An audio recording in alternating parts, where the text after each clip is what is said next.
Hello bachcho, let's see this question. The space-time diagram of figure shows three events A, B, and C which occurred on the x-axis of some inertial reference frame. Find the time interval between the event A and B in the reference frame where the two events occurred at the same point. तो सबसे पहले देखेंगे बच्चों हम की concept.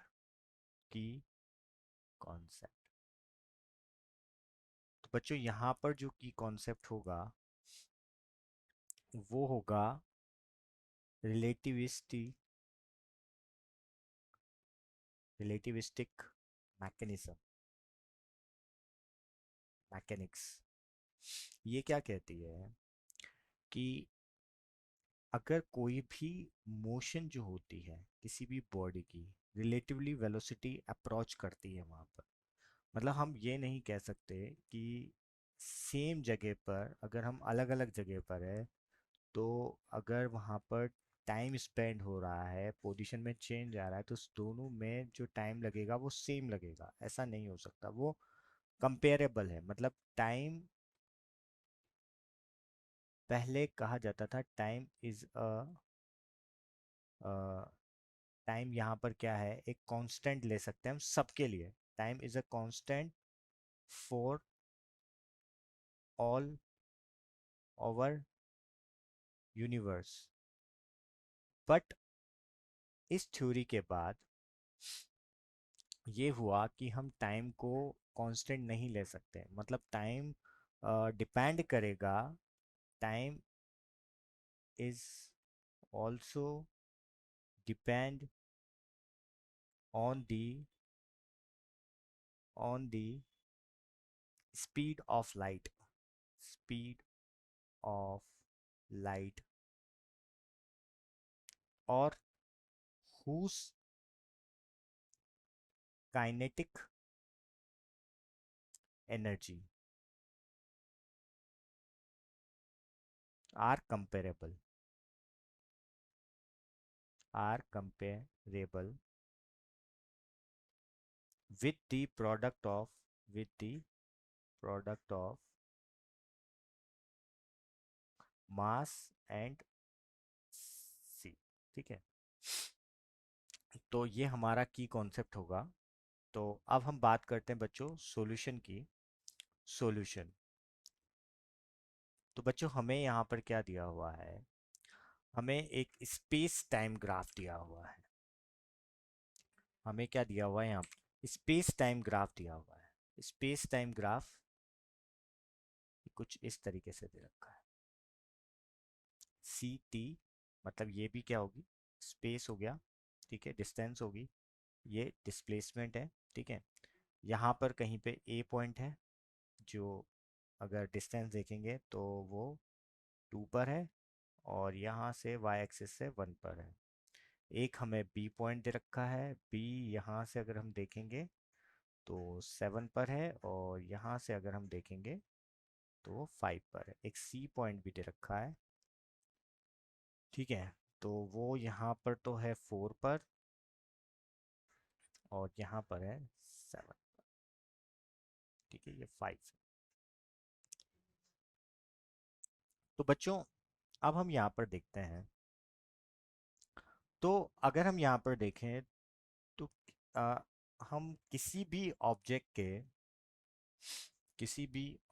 को अगर हम थ्री डायमेंशन में या थ्री डायमेंशन में अगर हम पोजीशन देते हैं तो वो पोजीशन हम क्या देते हैं, कोऑर्डिनेट से देते हैं।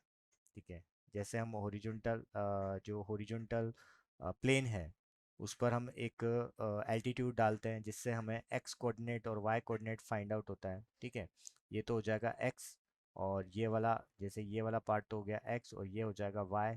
ठीक है, और यहाँ से जैसे मैंने एक्स इसको लिया, वाई इसको ले लिया, और ये जेड हो गया। ठीक है, तो यहाँ से हमारे कोऑर्डिनेट आ जाते हैं X comma Y comma Z आ जाता है। ठीक है, ये वाला पार्ट क्या हो गया, जेड हो गया। ठीक है, तो इस तरीके से हम क्या करते हैं, पोजीशन को फाइंड आउट कर सकते हैं। ठीक है, तो अगर मैं, अगर अब यहाँ पर क्या हो रहा है कि यहाँ पर हम रेफरेंस को चेंज कर रहे हैं, ठीक है। तो अगर रेफरेंस को, जैसे अभी तो हमने रेफरेंस ये लिया था एक्स वाई जेड, तो इसको कहीं ना कहीं ये चेंज हो रहा है। जैसे मान लो कि ये चेंज आगे हो रहा है, ठीक है। यहाँ पर कहीं पर हमारा क्या हो गया, ये अनदर रेफरेंस हो गया। तो अब ये सिर्फ अकॉर्डिंग टू, अगर हम यहाँ पर देखें तो ये सिर्फ अकॉर्डिंग टू यहाँ पर एक्स से चेंज कर रहे हैं हम, ठीक है। मतलब ये जो पार्ट है इतना यहाँ पर ये क्या है, चेंज आया है। बाकी z और y में कोई चेंज नहीं आया है, सिर्फ x में चेंज आया है। तो अगर ऐसे अगर हम 4 डायमेंशन की बात करें, ठीक है, तो 4 डायमेंशन के लिए हम क्या कर सकते हैं बच्चों, फोर, अगर हम डायमेंशनल की बात करें तो इनमें जो इंटरवल होगा, मतलब जो ये डिफरेंस होगा, तो बच्चों y में कोई डिफरेंस नहीं होगा तो जीरो हो जाएगा, z में कोई डिफरेंस नहीं होगा तो जीरो हो जाएगा। सिर्फ यहाँ पर किस में डिफरेंस आएगा, अगर जैसे अगर हम यहाँ पर एक कोऑर्डिनेट a हो जाता, एक कोऑर्डिनेट यहाँ पर b हो जाता, तो a और b, मतलब अगर हम इन a और b में इंटरवल की बात करें 4 डायमेंशन में, तो a और b में जो इंटरवल होगा वो किसके इक्वल हो जाएगा, वो इक्वल हो जाएगा 5 के स्क्वायर के और 3 के स्क्वायर के। तो यहाँ से 25, यहाँ से 16, इट मीन्स कितना हो जाएगा, सॉरी यहाँ पर 9, मतलब कितना हो जाएगा, 16 यूनिट हो जाएगा। मतलब जो डिफरेंस आ रहा है ए और बी के बीच में वो कितना आ रहा है, 16 यूनिट आ रहा है। अब ये बोल रहा है क्वेश्चन, क्वेश्चन सेज दैट, कि क्वेश्चन ये कह रहा है फ्रॉम द क्वेश्चन कि अगर हम ये ले लें कि time interval between these two event in the reference frame in which the event occur at the same place. मतलब यहाँ पर अब हमने कंडीशन दे दी कि हमने 2 इवेंट्स ले लिए, जैसे यहाँ पर हमने 2 इवेंट्स लिए थे, तो अगर हमने 2 इवेंट्स ले लिए इन दी रेफरेंस फ्रेम, ठीक है, ये रेफरेंस फ्रेम था हमारा 2 इवेंट्स का, ठीक है, इन विच, जिसमें कंडीशन क्या है, in which events occurred at same place, अगर इवेंट जो अकर हो रहा है वो सेम प्लेस में हो रहा है, तो अगर सेम प्लेस में हो रहा है तो हम यहाँ से क्या लिख सकते हैं कि जो अब टाइम में चेंज आएगा बी के लिए, ठीक है, और जो दूसरे रेफरेंस फ्रेम के लिए ए के लिए देखेंगे, तो ये पूरा किसके इक्वल होगा, ये डिस्टेंस के इक्वल होगा ना। सी मल्टीप्लाई टी किसके इक्वल होगा, डिस्टेंस के इक्वल होगा, और डिस्टेंस के इक्वल होगा तो ये क्या हो जाएगा, 16 का रूट कर लेंगे यहाँ पर। क्योंकि वो जो हमने निकाला है, ये तो हमने क्या निकाला है, डेल एक्स निकाला है। तो अगर मैं यहाँ पर डेल्टा एक्स का स्क्वायर है वो, तो अगर तो यहाँ पर क्या करना पड़ेगा, रूट करना पड़ेगा। तो ये क्या आ गया हमारा, 4 मीटर आ गया, सी टी बी डैश और टी ए डैश, ठीक है, दूसरे रेफरेंस के लिए।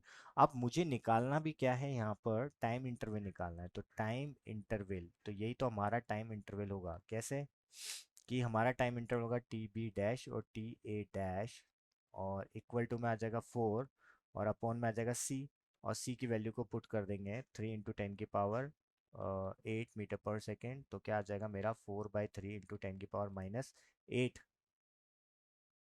यहाँ पर आ जाएगा, ठीक है। तो नीचे से मीटर पर सेकंड, ठीक है, और ऊपर था हमारा मीटर, तो सेकंड, ठीक है। तो ये क्या आ जाएगा, टाइम आ जाएगा, ठीक है। अगर इसको और काटना चाहेंगे तो और काट सकते हैं हम, जैसे 1.33 मल्टीप्लाई 10 की पावर -8 सेकेंड। तो ये हमारा क्या निकल जाएगा, टाइम इंटरवल निकल जाएगा, और यही हमारा क्या होगा बच्चों, फाइनल सॉल्यूशन होगा। I hope you will understood it well, best of luck.